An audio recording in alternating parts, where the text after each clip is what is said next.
Praise the Lord. देवाला अशक्य असं काहीही नाही.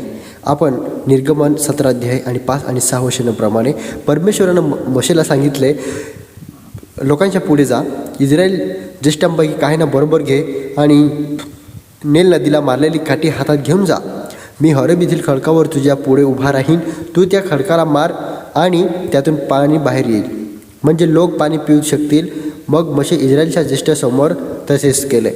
आता हे जे वचन आहे, या वचनाप्रमाणे आपण बघूया थोडंसं. कधी कधी आपल्या जीवनात करडपणा येतो, समस्या, ताण, निराशा, जणू काही पाणीच नाही. पण या वचनातून देव आपल्याला सांगत आहे की देव आपल्याला अडचणीतही उपस्थित असतो. जिथे खडक आहे, अडचण आहे, तिथे देव उभा आहे. आज्ञाधारक आशीर्वाद आहे. मोशेने देवाचे वचन ऐकलं आणि त्याप्रमाणे वचनानुसार चालला आणि त्याप्रमाणे पुढे चमत्कार झाला, म्हणजे आशीर्वाद भेटला आणि त्याच्याद्वारे मोठा चमत्कार झाला. देवाने तिथं मोशेचा खूप मोठा वापर केला आणि मोठा चमत्कार घडवला. इथं अशक्य गोष्टीला शक्य केलेलं आहे. खडकातून पाणी येणे हे अशक्य होतं, परंतु तिथं देवामुळे ते शक्य झालं आहे.